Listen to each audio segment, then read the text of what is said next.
Sebastian Vettel! You are the man! Fantastico, fantastico. 4 consecutive world titles. I see him as such a legend of our sport. He's a legend of our sport. Sebastian Vettel is one of the most successful drivers in the history of Formula One. Sebastian Vettel, world champion in 2010, 11, 12 and now 13. Take a bow, sir. But are his 4 world titles really worth it? The German world champion is one of the most victorious drivers ever, but also one of the most criticised. From the extremely dominant races with his superior Red Bull to the mistakes under pressure in his Ferrari years. So, to understand the real value of Vettel, we need to start from the beginning.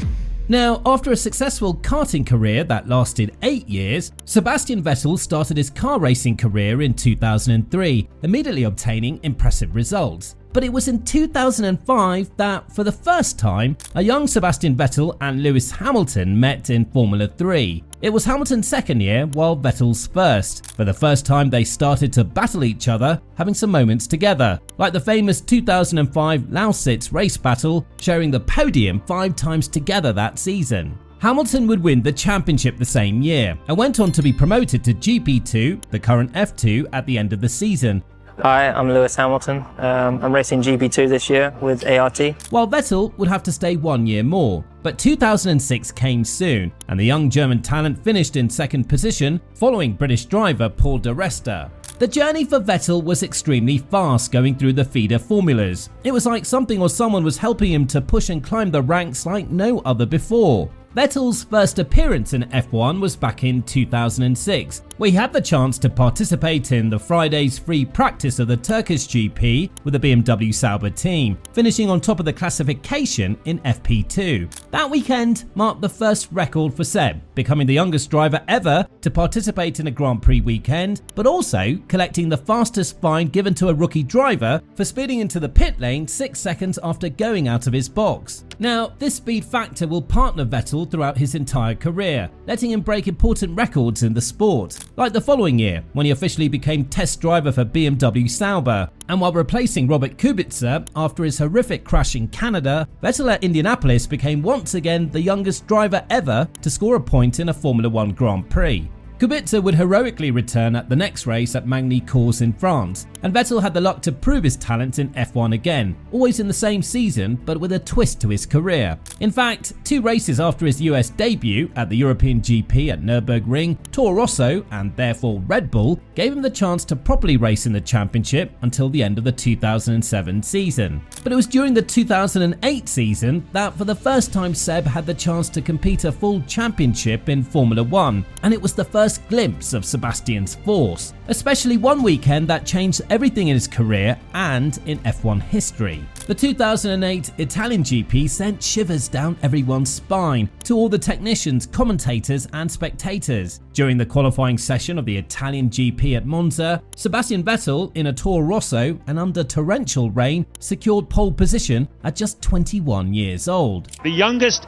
ever Formula One pole sitter. This was the first monumental achievement for the German, achieving first place with an inferior car compared to the others, and once again becoming the youngest driver ever to score a pole position. He was the fastest in Q2 and Q3, always under that heavy rain, and even went on to beat the official Red Bull team. Scuderia Toro Rosso, which was the Italian sister team of Red Bull, knew the Monza track very well, and thanks to the team's skills and Vettel's talent, they managed to secure not only a pole position, but also a 4th place on the grid with their second driver, Bourdais. But if you think it ended there, you couldn't be more wrong, because the race was yet to come. The next day, the Monza circuit was wet once again, and it would only start to dry out slightly halfway through the race. The race started under safety car, and Vettel, with the mastery of a champion, commanded the race at his will, consistently showing clear superiority over the others. Vettel went on to win the Grand Prix on Sunday. Sebastian Vettel is a Grand Prix winner for the first time. He's the youngest ever, and that's one of the greatest things I've ever seen in Grand Prix racing. with an incredible race that brought joy and chills to everyone that day. That Sunday, a new star shone, and it was the one of Sebastian Vettel. Needless to say, another record was broken. Sebastian Vettel became the youngest driver ever to win a Formula 1 race. Now, up until this point, it might seem like the story of one of the strongest drivers that F1 has ever seen, and for some, it might be so. But Vettel in the following years of his career drastically changed. Seb has always been a driver who can be summarized with these three qualities: extremely talented, ruthless, and emotional. But we'll get to that shortly. In 2009, Vettel solidified his potential for the first time, finishing second in the championship with 3 wins and 8 total podiums, battling against the glorious Brawn GP. But it was from 2010 to 2013 that everything changed. Red Bull during these years produced the best cars year after year, thanks to the efforts of Adrian Newey and the team. The English team dominated for years ahead of their rivals. In 2010, Vettel won his first championship, but it was hard fought. You'd have to think that Vettel was never in the lead of that championship until the last race of the season. And in that season, 5 drivers were in contention for the title. The fight narrowed down to a 16 points difference between the top 4: Vettel, Alonso, Webber and Hamilton, leading the German to win the last race of the season and his championship in all one shot. 2011 was a completely dominant season for Vettel, something like the 2023 season for Verstappen. But the next year, in 2012, in an even more fiercely contested season, one of Vettel's characteristics emerged, leading to the question of whether his 4 world titles are truly deserved, and that is pressure. In 2012, the last race of the season arrived in Brazil, with Vettel and Alonso fighting for the championship. Alonso started 8th, while Vettel started 4th. But right after leaving the grid spot, things suddenly changed. Vettel had a poor start and was overtaken by many cars, and as he reached turn 4, he collided with Bruno Senna and spun. In a race where he needed to be perfect, the German driver made a mistake and found himself in trouble. On Bruno Senna, he's turned in from very wide on the track and there were already cars up the inside of him.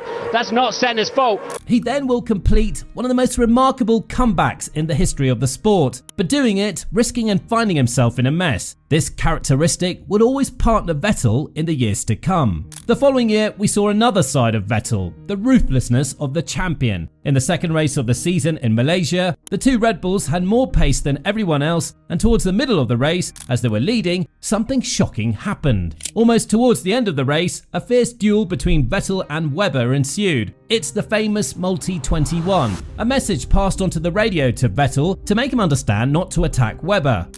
Sebastian, multi-map 2-1, and look after your tyres, please. However, Vettel didn't listen and engaged in a spectacular battle with the Australian, bringing out his ruthless side. Something that to become a champion, you have to be ruthless. And Vettel fully demonstrated that day, declaring, "I was faster, I passed him, and I won." From the Red Bull era, being booed multiple times at Grand Prix races for his ruthlessness, we transitioned to a more emotional, more human, and more loved Sebastian at Ferrari. The German driver, in fact, moved to the Italian team from 2015, marking one of the most spectacular market transfers ever in the sport. But something changed inside Vettel. The Red Bull Seb and the Ferrari Seb were almost 2 different persons, and unfortunately, the track proved it, especially in 2017 and 2018, when Vettel, due to his emotions and pressure in crucial moments, lost control, ending up in a negative spiral. First, in 2017, it was a 50-50 between Vettel and Ferrari in terms of mistakes. The action that Vettel did on Hamilton in Baku, the start of the Singapore GP, and the light race mistake in Mexico were all fault of Sebastian. Ferrari also wasn't at the level of Mercedes, in all honesty. Strategies weren't that great, and the retirement due to a loss of power during the Japanese GP was the cherry on top of the cake. Then came 2018, a similar year to 2017, but this time Vettel did it all alone. At the German GP, Vettel crashed at turn 10 while he was leading the race. Sebastian Vettel, he has been leading almost from start to finish, but now he's out of this race. At the Italian GP, he collided in the first lap with Hamilton spinning around. At the Japanese GP, he risked it too much, crashing with Verstappen at the 8th lap, and the US GP, he collided and crashed with Daniel Ricciardo while fighting together. These are just some of the most critical mistakes made solely by Vettel. All this destroyed his chances of winning the championship with an overall superior car through the season, and especially in 2018, when he had the real chance to win the championship, because that year, his Ferrari was more competitive. There are many more, but the main idea is clear. The problem is that too many mistakes were done for Vettel in those Ferrari years. Under pressure, Sebastian cracked and couldn't achieve the result. This still today truly questions his 4 world titles, because during his years at Red Bull, we saw what Sebastian Vettel was able to do, what a 4-time world champion was all about. Without those mistakes, he probably could have played better his chances to properly win another world title, but this time with Ferrari. Vettel's career ended in 2022 after moving to Aston Martin in 2021. Besides a few highlights like the podium in Azerbaijan in 2021 and several points finishes in both 2021 and 2022, Sebastian Vettel's career finished with decent results considering his team and car's conditions. He almost always finished ahead of his teammate Stroll. The only thing that leaves us with a void is that Vettel probably created the foundation to develop the 2023 Aston Martin, the extremely fast car that ended up in the hands of the eternal Fernando Alonso. But anyway, do you think that Sebastian's 4 world titles are really deserved? Or how many titles does Vettel actually deserve? We're curious to hear your thoughts in the comments down below.